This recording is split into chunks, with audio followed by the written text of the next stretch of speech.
इस युग का मानव अध्यात्म से विमुख क्यों। 6 फरवरी 1988।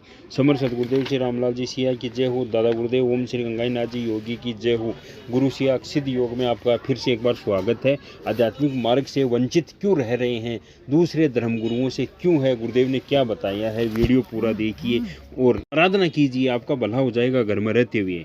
अध्यात्मवादियों की इन गलत हरकतों के कारण आज के समाज में धर्म विरोधी लोगों की बाढ़ आ गई है। आधुनिक गुरुओं ने धर्म का संबंध पेट से जोड़ लिया है। येन केन परक ऋण धर्म की आड़ में आर्थिक शोषण के नए नए तरीके अपनाकर लोगों को धर्म से विमुख कर रहे हैं। संसार भर के सभी धर्मों से लोगों की आस्था खत्म हुई है, उसमें मुख्य हाथ इन्हीं धर्म गुरुओं का है।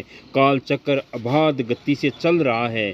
इसी के अनुसार संसार की हर वस्तु गतिशील है, परंतु आज के अध्यात्मवादी यथास्थिति बनाए रखना चाहते हैं। कालचक्र अपनी गति में कोई भी रुकावट बर्दाश्त नहीं करता है। इसकी गति में रुकावट डालने वाला आज तक कोई नहीं बचा है। फिर इन नकली लोगों की क्या औकात है। इस युग का बुद्धिजीवी और तर्कशील मनुष्य हर काम का परिणाम चाहता है। अब इस युग का मानव केवल शब्द जाल और अंधविश्वास से भ्रमित होने को तैयार नहीं है, वह परिणाम के बिना कुछ भी मानने को तैयार नहीं है। यही कारण है इस युग के प्रवचनों और कथाओं में अधिकतर वे ही स्त्री पुरुष नजर आते हैं जो अपने जीवन के आखिरी हिस्से में पहुंच चुके हैं। मृत्यु उन्हें सामने खड़ी नजर आती है। ऐसी स्थिति में जीवन जो बुरे काम किए हैं वे सजीव होकर सामने प्रकट दिखाई देते हैं। अपनी ही इस भयानक आकृति से भयभीत ये लोग क्या आराधना करेंगे।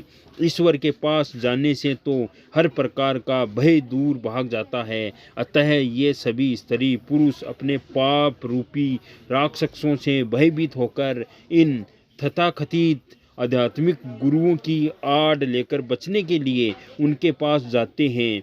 यह चतुर धर्मगुरु भी इस स्थिति को अच्छे प्रकार समझते हैं। उनकी कमजोरी का लाभ उठाकर वे उनका बहुत अच्छा शोषण करते हैं। इस युग में संसार भर के धर्म गुरुओं की मात्र यही खुराक बची है। ये इस स्थिति का भरपूर लाभ उठा रहे हैं, परंतु इस युग का युवा इन गुरुओं की यह चाल अधिक दिन अब नहीं चलने देगा।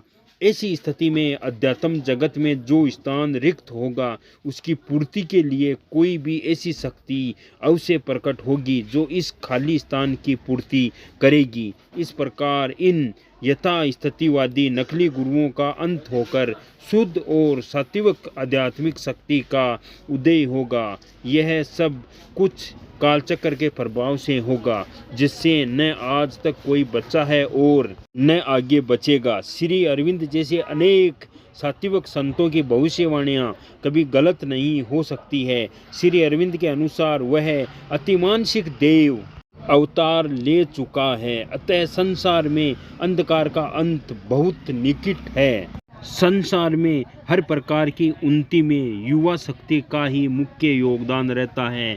हर ज्ञान की शिक्षा का समय किशोर और युवा अवस्था होता है। अतः भौतिक विद्या के साथ साथ आध्यात्मिक विद्या का भी अध्ययन इसी उम्र में होना चाहिए। हमारे शास्त्र बताते हैं प्राचीन काल में ऐसा ही होता था, परंतु इस युग में अध्यात्मवाद के लोप होने के कारण इस पक्ष की शिक्षा बंद हो गई है। इस प्रकार भौतिक विज्ञान तो अपनी उन्नति के शिखर पर पहुंच गया है, परंतु अध्यात्म विज्ञान के गुरुओं के कर्मिक हास के कारण उसका लोप हो गया है। भौतिक सत्ता पर जब तक आध्यात्मिक सत्ता का अंकुश नहीं लगता, भौतिक विज्ञान का उपयोग सुख और शांति के लिए नहीं किया जा सकता है। यही कारण है संसार भर के भौतिक रूप से उन्नत देश इस शक्ति का उपयोग मानव जाति के संहार के रूप में कर रहे हैं। श्री अरविंद ने कहा है संसार भौतिक विज्ञान के क्षेत्र में अपने उन्नति के शिखर पर पहुंच चुका है। अब अध्यात्म विज्ञान की उन्नति का नंबर है।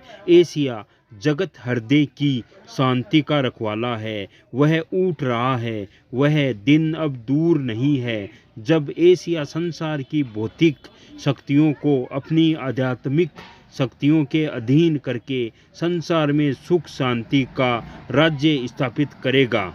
इस काम में भारत की भूमिका मुख्य होगी। इस प्रकार भौतिक और आध्यात्मिक सत्ता के सहयोग से धरा पर ही स्वर्ग उतर आवेगा। महर्षि अरविंद के कहने के अनुसार। जय गुरुदेव, जय दादा गुरुदेव।